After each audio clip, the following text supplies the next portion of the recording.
مجھے ایک صاحب کی کال آئی، بڑی عمر کے تھے، کہ وہ کہتے ہیں کہ میں نے 60 سال کی عمر تک نا قرآن نہیں تھا پڑھا، اور میں ذرا اس طرح میں نے چل لائف گزاری، اور میرا دوستوں کا سرکل تھا، وہاں گپ شپ ہوتی تھی.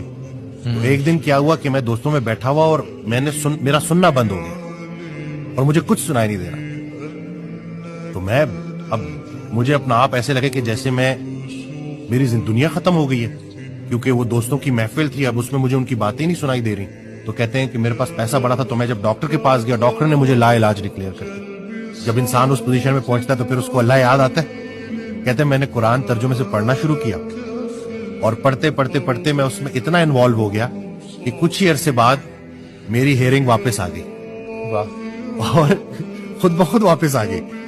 تو مجھے جو بات اس سے سمجھ لگی نا، کہ اللہ نے مجھے ایک ویک اپ کال دی تھی کہ اے میرے بندے جاگ، یہ جو غفلت کی زندگی گزار رہے نا. ویسے میں نے نہیں تھا نکلنا اس فرینڈ سرکل سے، لیکن جب میں سن ہی نہیں پا رہا تھا اپنے دوستوں کو، جب میری ادھر کوئی ایگزسٹنس ہی نہیں رہی، اور مجھے یہ احساس ہوا کہ کنٹرول تو اللہ کے پاس ہے، تو 60 سال کی عمر میں نے وہ کام شروع کر دیا جو مجھے بڑی ینگ ایج میں کرنا چاہیے تھا. دیر آئے درست آئے. تو بس انسان کو نا ذرا ذرا یہ اللہ تعالیٰ نا کھینچتا ہے، لگام جب وہ ہلکی سی کھینچتا ہے نا، تو پھر انسان بلبلا اٹھتا ہے، شور مچاتا ہے، اور پھر اس کو سوائے اللہ کے اور کون سہارا دینے والا ہے.